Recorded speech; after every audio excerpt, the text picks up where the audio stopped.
Hi, so my name's Joanna Chikwe. I'm Chief of Cardiac Surgery at Cedars-Sinai and Chair of this year's American Heart Association Scientific Sessions. And I'm here with my colleague and Vice Chairperson, Dr. Brahmajee Nallamothu. Hi, Joe. My name is Brahmajee Nallamothu. I'm a cardiologist at the University of Michigan and really glad to be here. Thank you very much. So I'm really curious, Brahmajee, what were your thoughts about today? I loved it.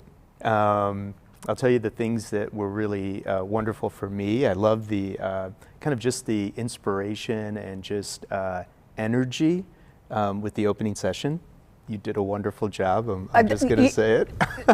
So no, I want to give you the insight into the background. There were about 20 seconds at the beginning of a very sort of carefully crafted monologue where there was no autocue. And the secret sign was, if I can't see the autocue, I'm going to pull out my phone. So for anybody wondering in the audience why I looked like I was texting while talking, that was why. Well, you pulled that off. That was a packed house, standing room only, a lot of chairs there, and I just think it went so well.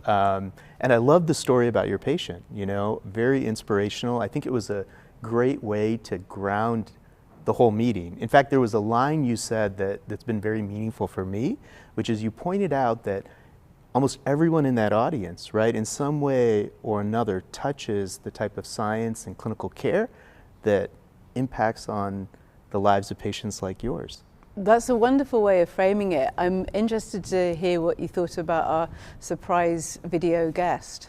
Yeah, so it was great to see Dr. Oz. I think his message also was speaking and resonating with a number of folks in the audience. I think we're all, you know, trying to improve cardiovascular care. Dr. Oz was a cardiac surgeon. He kind of, you know, pointed that out. I think it was a good way to get the meeting underway. I think it's a really interesting time that we're in. I think what's really important is for us to kind of focus on shared goals and vision. And so for me, it was just an energetic way to kind of kick off the meeting. And then obviously the late breaking session that just followed was fantastic.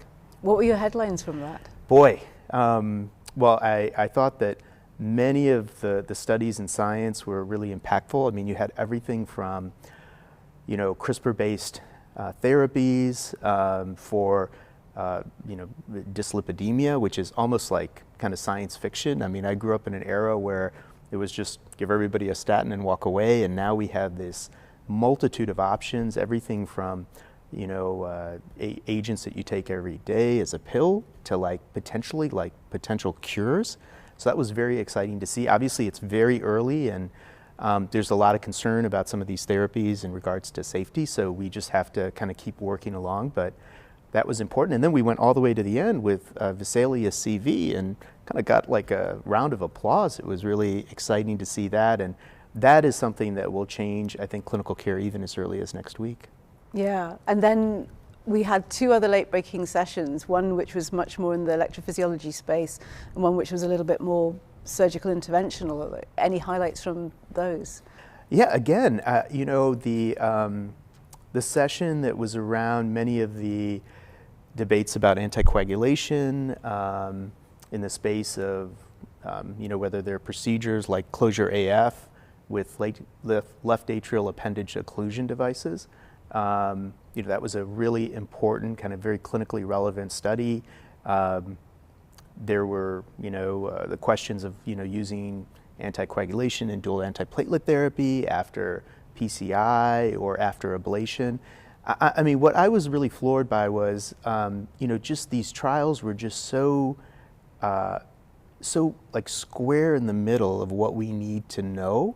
Now, you know, granted, I mean, no trial is perfect. They all have their limitations. There were some interesting and very important methodologic concerns that were raised about some of the studies, but I think that's part of the dialogue, right? And what I loved is, you know, they were asking the right question, and sometimes, you know, asking the right question is almost as important as like a perfectly clear answer. And so I think we learned enough to kind of move forward.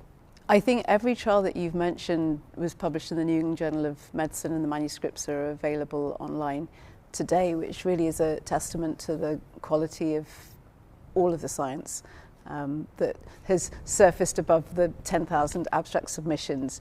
And I think the other counterpoint is that there have been some really phenomenal clinical cardiology immediate practice changing sessions. So, for example, the guideline session, which is just in the theatre next door, I think they're doing hypertension at the moment. That room was packed.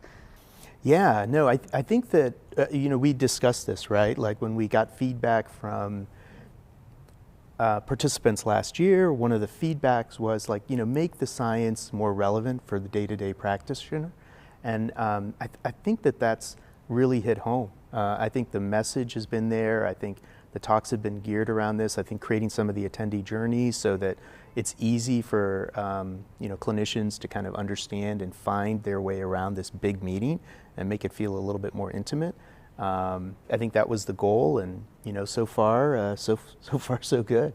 Yeah, and interesting feedback on the Friday working well, that the early careers seem to have really enjoyed those sessions. The hypertrophic cardiomyopathy sessions super full. The cardiometabolic kidney disease sessions really full. Yeah, it's been very energizing. Yeah. Can I share with you my one? Sure. So I'm also excited because, like you said, the science is so broad, right? I think you had mentioned there are 84 simultaneous publications that are coming out of this, which is just phenomenal. Yes, many of them are going to be in the top tier journals, but just walking around and seeing the energy around some of the digital poster boards, some of the oral presentations of abstracts, some of the Young Investigator Award sessions has just been really fun to see. I think this is kind of where you see science in the raw and seeing science kind of being, bubble up. And, for me, my daughter is presenting for her first time. Congratulations. I know. So that's probably the session I'm looking most forward to, even including the opening session. So, but I think that it's just been a really energizing and fantastic day. And if you had to sort of name a couple of things that you might be looking forward to most tomorrow, that your don't misses for tomorrow, what are they? Yeah, well, I mean, we've talked about it, seeing Dr. Artem Patapushian. That's going to be, fantastic. You have to make sure you go there. I'm actually really excited. The presidential address will be fantastic. And then Dr. Rosen, the AHA president, she will be leading a session with Susan Davis, who is an endocrinologist from Australia. And Susan Davis has been doing some fascinating work on the importance of sex hormones in cardiovascular health, and has received a lot of attention, and her work is very interesting and kind of at the intersection for a lot of people when it comes to, there's so much information and sometimes misinformation out there about therapies like estrogen and testosterone in both men and women. And so I'm really excited about that as well. I think you've hit all of the points of the things that I would love to go and see, and I'm going to give one shout out for the early birds out there. 8 a.m. Glenn award-winning lecture by Mike Mack tomorrow. I think that should be a must-see for anybody that's interested in the sort of real cutting edge of management of valvular heart disease. Yeah, he's fantastic to listen to at any time. So, Joe, it's been great. Great day 2. The opening session was fantastic. But there's so much more going on. I'm looking forward to day number 3 tomorrow, the presidential address, as well as some of the key aspects with the Nobel laureate address. So it's going to be fun. Looking forward to it.